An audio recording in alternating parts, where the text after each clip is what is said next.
Shaun White's famous red curls might have earned him the nickname Flying Tomato, but it's his wizard-like ability on a snowboard that has garnered him an impressive collection of neck jewelry and fans around the globe. He's more than proven his weight in gold out on the slopes, but can everyone's favorite ginger athlete successfully penetrate the action sports video game market?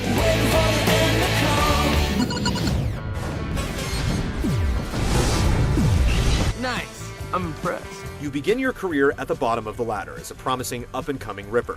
After a brief tutorial, the game quickly opens up to provide you with a number of choices in how you tackle your career. Without a leash, you have complete control over the slopes.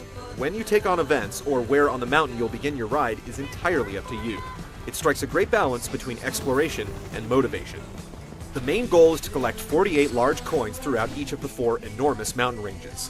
There's Park City, Utah, Europe, Japan, and Alaska. After successfully collecting a dozen coins, you'll earn a focus meter that grants you the ability to break through barriers and cruise at high speed. It's disabled during events, so outside of leisure riding, its sole purpose is to help you collect more of the coveted coins. Shaun White Snowboarding makes it about as difficult as possible with a frustrating radar system and no map assistance. Outside of the humdrum coin collecting, you'll find plenty of action simply by cruising the slopes and earning currency in races, freestyle trick and big air contests, and even more collecting games. Death Race, where you fling snowballs at other riders while screaming down the mountain, is the most memorable event, but hitting opponents right next to you is nearly impossible. Money nets you new boards that alter your ride, but that's the only way. You can't increase rider attributes, and the rest of the gear is just for show.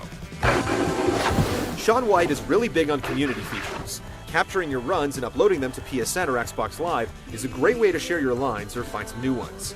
There's also a hot button for quick online action. 16 people can mingle on the slopes, but events are limited to 8.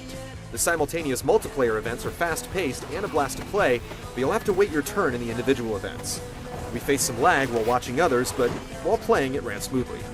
With 4 enormous mountains to explore and plenty of events to encounter, Shaun White has more than enough variety to keep players happy. It'll take more than that to win this thing.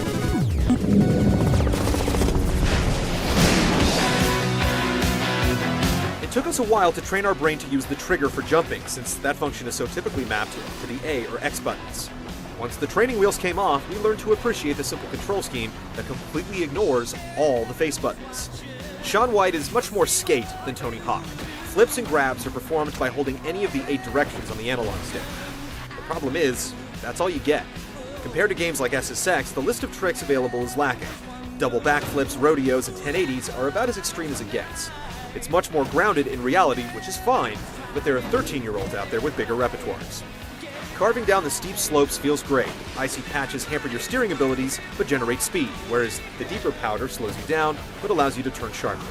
Stick to the paths, and you'll be rewarded with countless ramps and plenty of fallen trees and rails to grind or slide. There's no specific button for it, but your board is drawn to them like iron fillings to a magnet. If you're the pioneer type, you can hop off your board whenever you feel like it and explore the deeper regions of each map. It's a great way to stop what you're doing and plan your route down the hill. If you're looking for a serious take on snowboarding, Shaun White is just that.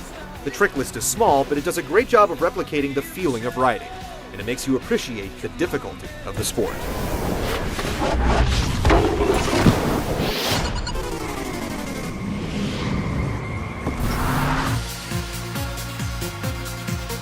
Shaun White's virtual slopes look great, with plenty of dense forests and large gaps, but the ride isn't always as smooth as we'd like. We constantly got snagged on the smallest of objects and experienced some pretty severe glitches.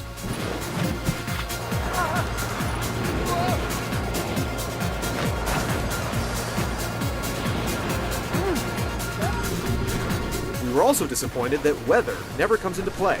These slopes are always bathed in perfect sunlight. It never even snows. There are some nice touches though. Take the loading screen for example, that doubles as half-pipe practice. Ski lifts offer a tranquil way to take in each hill, and avalanches will get the blood pumping as you attempt to outrun them. Shaun White gets the music right with a robust lineup of board rock. With a hot button linked to the D-pad, you can always set the right mood for each run.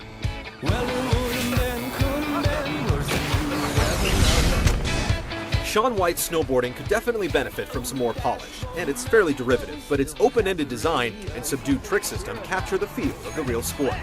Snowboarders will appreciate the ability to play the game how they want. but it's low on Flash, so weekend warriors should buy a 3-day lift pass for a test run. Oh my gosh, that was amazing.